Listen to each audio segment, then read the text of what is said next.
Hi hello I am doctor Narayanasamy. உங்களுக்கு periods நார்மலாக வரலன்னா சயின்ஸ் என்ன சொல்லுதுன்னு பார்ப்போமா? நான் சொல்கிற இந்த 5 சயின்ஸ் இருந்துச்சுன்னா மென்சுரல் சைக்கிளில் ஏதாவது சீரியஸ் இம்பேலன்ஸாக இருக்கலாம். ஸோ உடனே செக் பண்ணிக்கோங்க. கேர்ள்ஸ், உங்களுக்கு ஈஸியாக புரிகிற மாதிரி ஒரு சிம்பிள் நிமோனிக் சொல்கிறேன், நோட் பண்ணி வச்சுக்கோங்க. பெயின்ஸை ஞாபகம் வச்சுக்கோங்க. இந்த பெயின்ஸில் ஏதாவது ஒன்று உங்களுக்கு இருந்துச்சுன்னா இம்மிடியட்டாக ஹாஸ்பிட்டலில் போய் பார்க்கணும். P for prolonged bleeding, A for absence, அதாவது மென்சஸ் வராது இருக்கலாம், இல்லை இர்ரெகுலர் பீரியட்ஸாக இருக்கலாம்.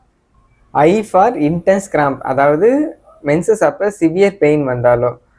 அதுக்கு N for not normal flow, menses அதிகமானாலோ இல்லை குறைவானாலோ. S for spotting between periods. அப்படி இந்த 5, அதாவது இந்த பெயின்ஸ் இந்த நிமோனிக்ஸில் ஏதாவது ஒன்று உங்களுக்கு இருந்ததுன்னா உடனே கேர் பண்ணிக்கணும். அதை பற்றி நான் இப்போ டீட்டெயிலாக சொல்கிறேன், கேட்டுக்கோங்க. நான் சொன்ன மாதிரி தான். P ஃபார் ப்ரொலாங்டு ப்ளீடிங், அதாவது மென்சுரல் சைக்கிள் வந்து நார்மலாக பார்த்தோன்னா 3 to 7 டேஸ் இருக்கணும். அப்படி இருந்துச்சுன்னா நார்மல். 7 டேஸ்க்கும் மேலே மென்சஸ் ஆகுது, அதாவது ப்ளீடிங் வருதுன்னா அலர்ட்டாக இருக்கணும். உங்களுக்கு ஏதாவது ஹார்மோனல் இம்பேலன்ஸாக இருக்கலாம், ஃபைப்ராய்டாக இருக்கலாம், பிசிஓடியாக இருக்கலாம், இல்லை அடினோமயோசிஸாக இருக்கலாம். இந்த மாதிரி எதனா ரீசன் இருந்தாலும் மென்சஸ் வந்து போய்கிட்டே இருக்கும், அதாவது பீரியட்ஸ் வந்து எக்ஸஸ் ஆகிட்டே இருக்கும். அந்த ப்ளீடிங் அதிகமாகிறதுனால என்ன ஆகணும், ரத்த சொகை வரும், அதாவது அனிமியா கூட வரலாம். அதனால நீங்கள் வந்து பீரியட்ஸ் வந்து 3 to 7 டேஸ்க்கு மேலே போகுதுன்னா ஹீமோகுளோபினை வந்து செக் பண்ணி பாருங்கள். ஹார்மோனல் இம்பேலன்ஸ் இருக்கான்னு செக் பண்ணுங்கள், இல்லை வயிறை வந்து ஒரு வாட்டி ஸ்கேன் எடுத்து பார்த்துக்கோங்க.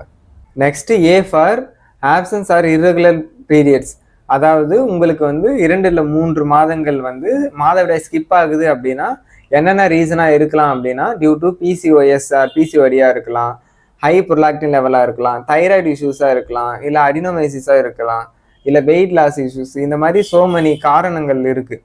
அந்த காரணத்தை கண்டுபிடிச்சு அதுக்கு தகுந்த மாதிரி வந்து ட்ரீட்மெண்ட் எடுத்தோம் அப்படின்னா உங்கள் மென்சஸ் வந்து ரெகுலர் ஆகலாம். இன்டென்ஸ் கிராம்ப், அதாவது பெயின் வந்து தாங்க முடியாத மாதிரி இருக்குது, வெரி பெயின்ஃபுல்லாக இருக்குது, அது stabbing type of pain, cramping type of pain, இந்த மாதிரி தாங்க முடியாத வலி இருக்கும். இந்த கண்டிஷனுக்கு பேர் வந்து டிஸ்மெனோரியான்னு சொல்லுவோம். இந்த டிஸ்மெனோரியா இருக்கும்போது சிலருக்கு என்ன பண்ணுவாங்கன்னா வாமிட், எக்ஸஸாக வாமிட் பண்ணுவாங்க, மயக்கம் போட்டு விழுந்துருவாங்க, அவங்களால உட்காரவே முடியாது. இந்த மாதிரி இருக்கிறப்ப ஸோ ஒரு சில ரீசன்னாலையும் இந்த மாதிரி இருக்கலாம், தாங்க முடியாத வலி. அது என்னென்ன ரீசன் அப்படின்னா எண்டோமெட்ரியோசிஸ்ன்னு சொல்லுவாங்க. அந்த எண்டோமெட்ரியல் திக்னஸ்னாலையும் இந்த மாதிரி பெயின் வந்து சிவியராக இருக்கலாம். இன்னொன்று பார்த்தோம் அப்படின்னா பெல்விக் இன்ஃப்ளமேட்டரி டிசீஸ், அதாவது PIDன்னு சொல்லுவாங்க. இந்த மாதிரி கண்டிஷன் இருக்கான்னு செக் பண்ணி பார்த்துக்கோங்க.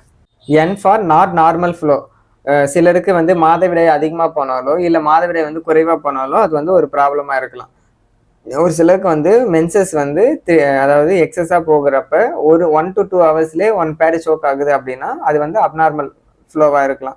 அப்படி இருந்தாலோ இல்லை வந்து ஸ்கேண்டிங், அதாவது குறைவான மென்சஸ், அதாவது ஸ்கேண்டி ஃப்ளோவாக இருக்கோ, இப்போ 1 டே ஃபுல்லாகவே ஒரு பேட் தான் வச்சுருக்காங்க அப்படின்னா இந்த மாதிரி இருக்கிறப்பையும் இது வந்து அப்நார்மலாக இருக்கலாம். இது எதனாலனா யூட்ரைன் லைன் தின்னிங்னால இருக்கலாம்.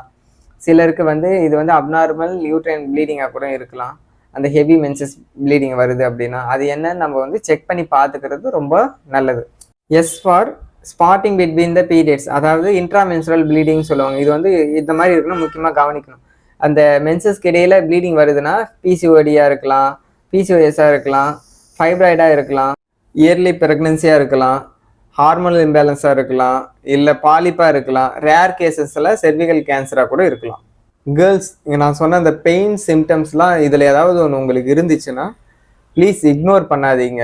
இதில் சயின்ஸ் அறிவியல் ஆராய்ச்சி என்ன சொல்லுதுன்னா இயர்லி டிடெக்ஷன் ஈஸி ட்ரீட்மெண்ட். நீங்கள் சீக்கிரமாக என்ன பிரச்சனை கண்டுபிடிச்சா அதை வந்து சீக்கிரமாக குணப்படுத்திடலாம். சரிங்களா? ஏதாவது டவுட் இருந்துச்சுன்னா கமெண்ட் பண்ணுங்கள், நான் ஆன்சர் பண்ணுறேன். இந்த வீடியோ பிடிச்சிருந்துச்சுன்னா லைக் பண்ணுங்கள், ஷேர் பண்ணுங்கள், சப்ஸ்கிரைப் பண்ண மறந்துடாதீங்க. பாய், நெக்ஸ்ட் வீடியோவில் சந்திப்போம்.